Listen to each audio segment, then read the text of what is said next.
sahabat Undiksa, salam harmoni. Senang sekali saya Junia Siti bisa kembali menjumpai Anda dalam Bincang Ganesha.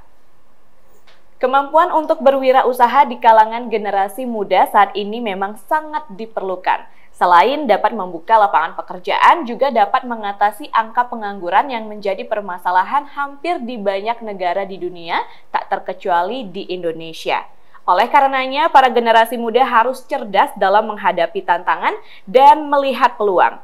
Seperti yang dilakukan oleh salah satu mahasiswi Universitas Pendidikan Ganesha yang sudah membuat usaha meskipun di tengah padatnya jadwal kuliah. Saat ini saya sudah bersama dengan Ide Ayu Kade Pratnyawati atau yang akrab disapa Dayu Pratnya yang merupakan salah satu mahasiswa wirausaha. Halo Dayu. Halo Kak.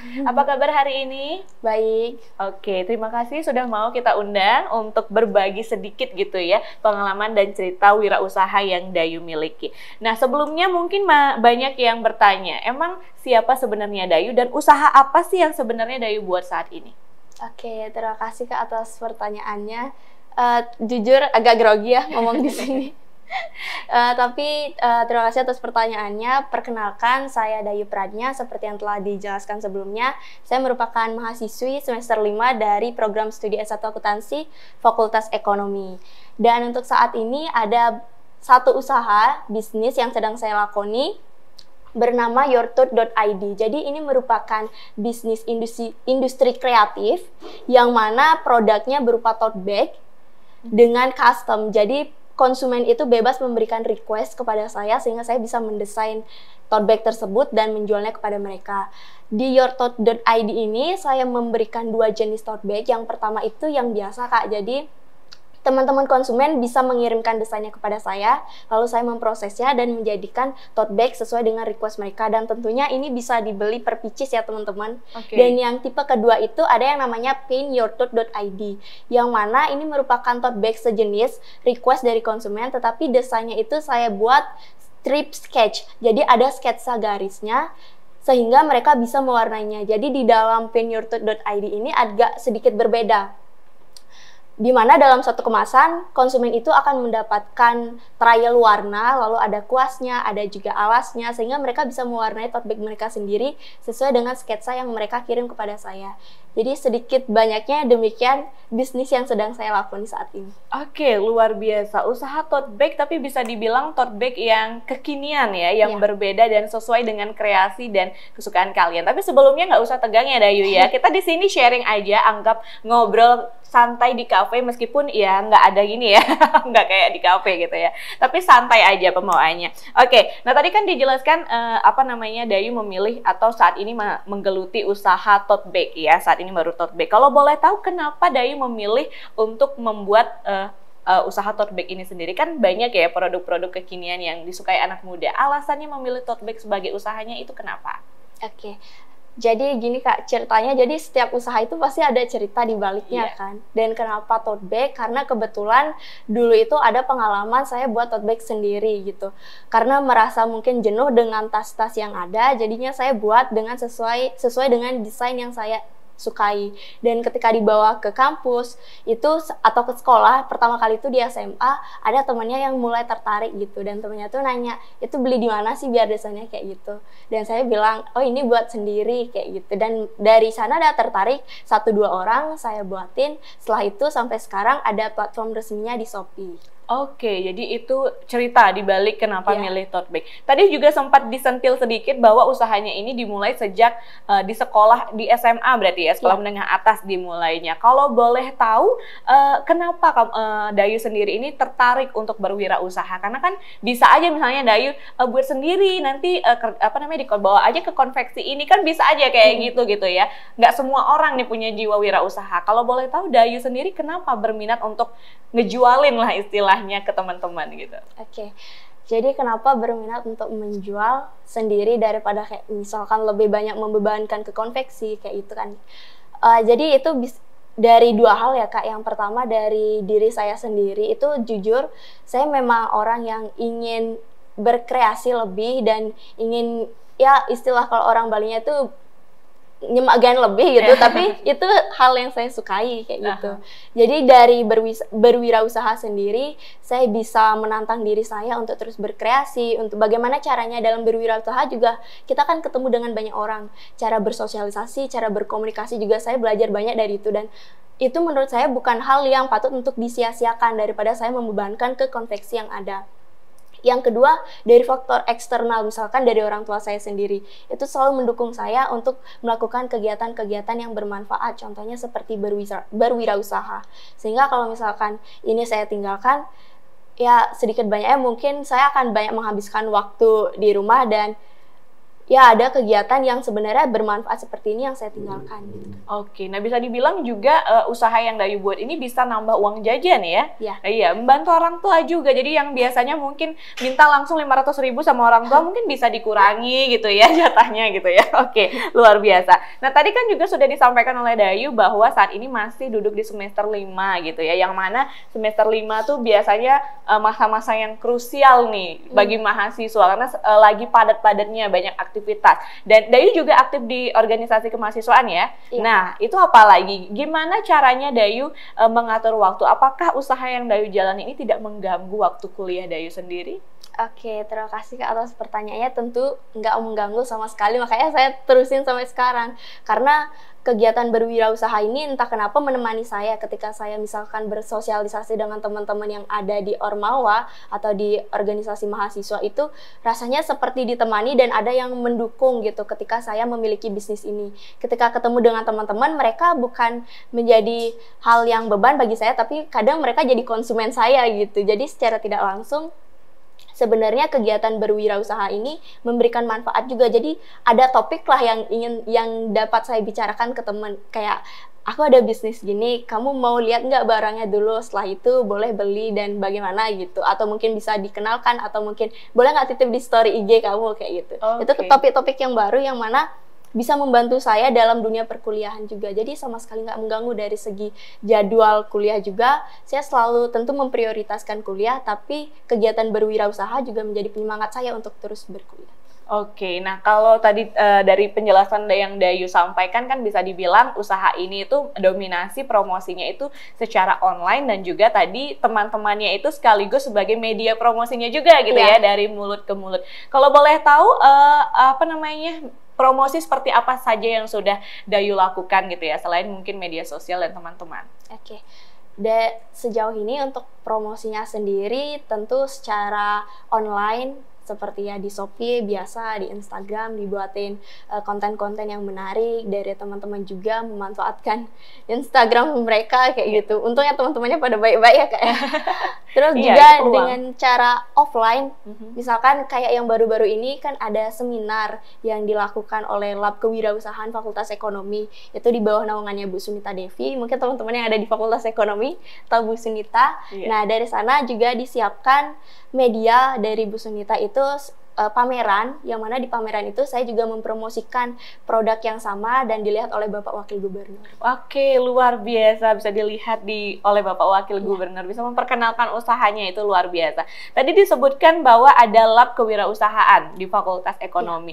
Nah, berarti kan sejak SMA udah merintis usaha ini, terus masuk kuliah di Undiksa, tepatnya di Fakultas Ekonomi, itu ada suatu wadah lah yang menampung bagi mahasiswa yang berwirausaha. Apakah bagi Dayu sendiri hal tersebut membantu untuk mahasiswa-mahasiswa yang punya usaha? Oke. Tentu saja sangat membantu Kak. Dari Lab Kewirausahaan di Fakultas Ekonomi itu banyak banget programnya yang bisa membantu, bukan hanya saya tapi teman-teman yang baru merintis. Bahkan mereka itu memfasilitasi teman-teman yang masih ada ide aja. Jadi produknya tuh belum ada tapi idenya udah ada.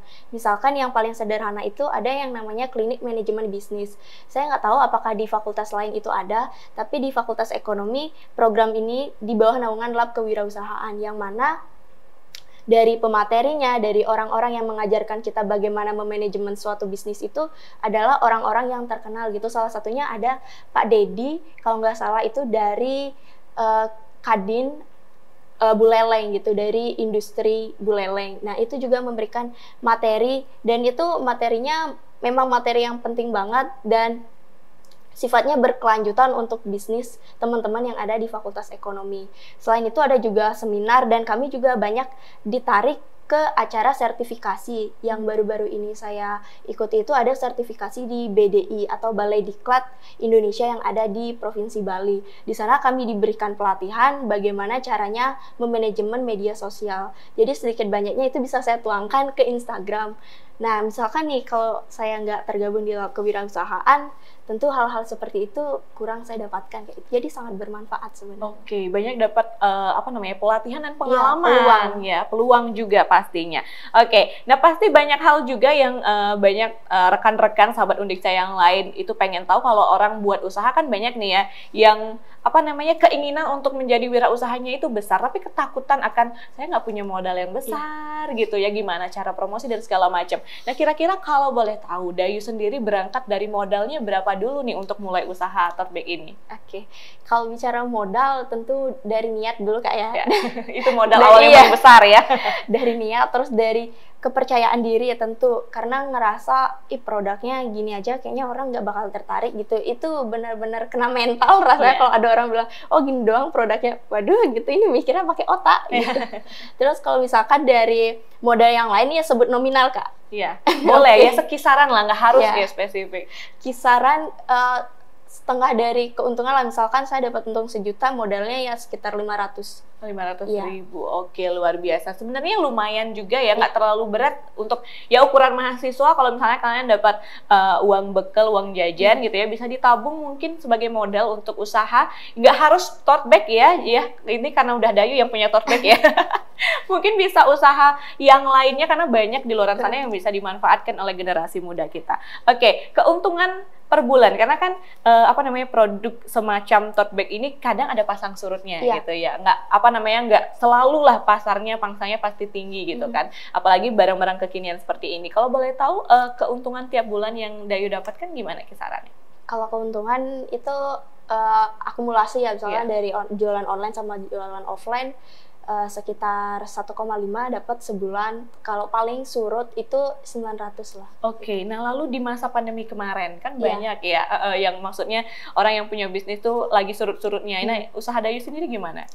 Kebetulan kalau dari tote bag sendiri rasanya di pandemi nggak terlalu berdampak, karena yang di sini saya tekankan itu bukan dari tasnya tapi dari desain yang ada di dalamnya. Jadi ketika orang emang udah suka, mau keadaan gimana pun rasanya mereka pasti akan berusaha untuk memiliki barang itu gitu. Jadi yang saya tekankan ya dari desainnya gitu. Yang saya jual biasanya di feed itu adalah desain-desain yang menarik dari perhatian konsumen. Jadi untuk pandemi sendiri nggak terlalu berdampak sih Kak, masih sekisar itu aja. Oke, masih stabil lah bisa dibilang seperti itu. Luar biasa banget, di tengah orang-orang yang lagi susah ya untuk bangun usahanya, Dayu masih tetap bisa stabil untuk menjalankan usaha tote bag-nya ini sendiri.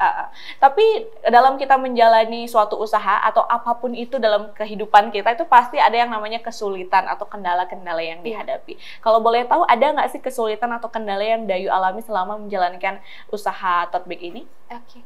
Kesulitan tentu aja dari SMA sampai sekarang kesulitannya lebih banyak daripada yang gampang-gampangnya, yang enak-enaknya ya. Yang enak-enaknya itu. Enaknya waktu nerima uang aja. Sulitnya perjalanan tuh kadang nggak dilihat orang ya. Itu kesulitannya sendiri dari cari mitra. Jujur dari mitra dari SMA sampai sekarang mitranya ganti-ganti terus gitu, yang mau diajak kerjasama, yang mana bagi hasilnya itu biar setara lah gitu, sesuai keinginan saya dan sesuai keinginan mitra itu yang pertama. Terus yang kedua, seperti yang udah dijelaskan sebelumnya, karena saya masih kuliah, manajemen waktunya. Gimana caranya saya tetap disiplin gitu, merasa memiliki kepunyaan lah akan bisnis ini, sehingga ketika ada peluang kadang itu malas gitu. Misalkan nih kayak seminar kemarin di chat kan, mau nggak mempromosikan produknya misalkan seperti itu, ini ada peluang loh. Dan berbarengan juga ada kegiatan gitu, rasanya kayak agak mager bangun pagi-pagi nyiapin pameran ketika teman-teman yang lain mungkin lagi rebahan di rumahnya nonton seminar secara online. Tapi di sana lah jadi tantangan gitu. Jadi kesulitan itu kalau dilihat dari sisi lain bisa jadi tantangan juga.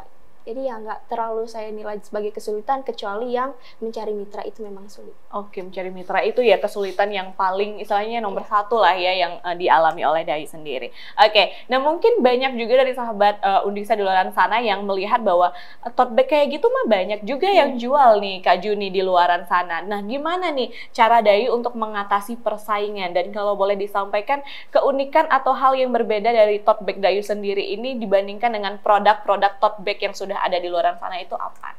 Oke, kalau berbicara terkait keunikan, tentu dari desainnya sendiri ya. Kayak misalnya Fakultas Ekonomi itu biasanya apa tuh terkenal kan eksklusif gitu, jadi tote bagnya gitu juga.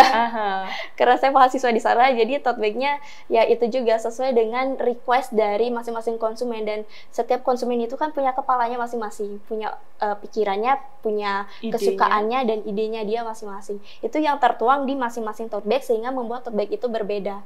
Jadi ketika beli di saya mungkin bahannya bisa dapat di orang lain, tapi dari desainnya sendiri belum tentu akan jadi seperti desain yang akan mereka terima. Itu salah satu keunikan dan kelebihan. Selain itu juga dari kalau tote bag custom itu biasanya apalagi yang menerima request dari konsumen, belinya perlu SIM Kak gitu. Tapi kalau di sini kita bisa beli picisan gitu. Jadi saya menerima setiap request dari konsumen dan melayani mereka dengan senang hati, walaupun mereka misalkan beli hanya 1 picis, tapi nggak menutup kemungkinan ketika mereka pakai temannya tertarik sehingga lagi beli, dah ini ada temanku nitip gitu, beli lagi 5 picis, beli lagi 10. Dan yang paling senang itu ketika kita lagi berkegiatan dan di kegiatan itu ketemu sama konsumen gitu, mereka beli untuk kegiatan mereka sehingga itu bisa dapat ya laba yang lebih lah di sana. Oke, nah untuk desainnya sendiri kan kadang ada yang misalnya saya pakai desain gambar apa gitu ya, ada yang tertarik pengen desain yang sama kayak saya. Nah itu biasanya Dayu apakah selalu meladeni walaupun desainnya sama ya nggak apa-apa dibuatin aja, atau ada batas maksimum misalnya yang disebar di pasaran tuh 5 pieces aja yang mirip kayak gini desainnya gitu, ada nggak sih?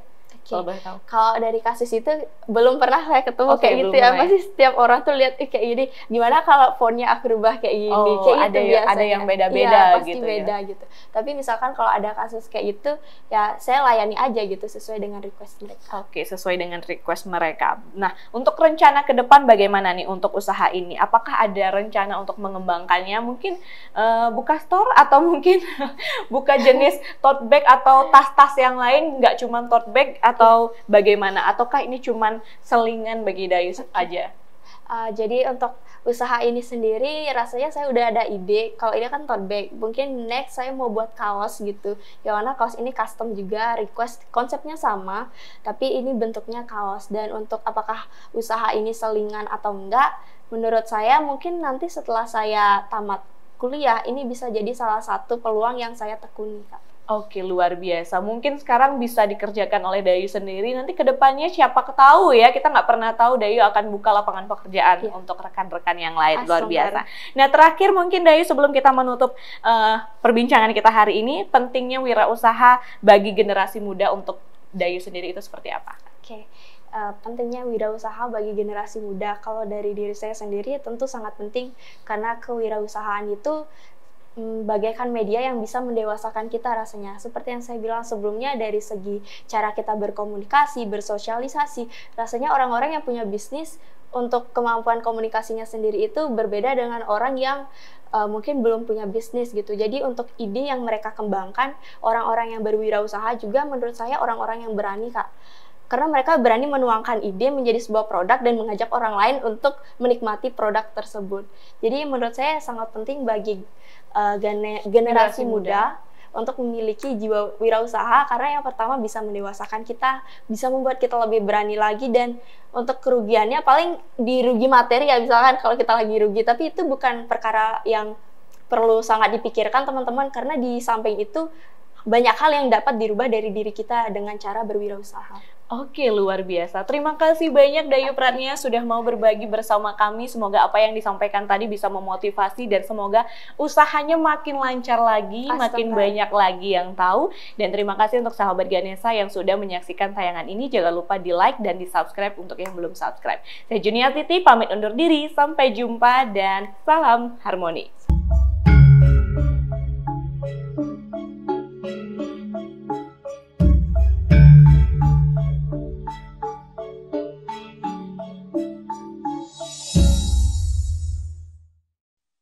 Acara ini diproduksi oleh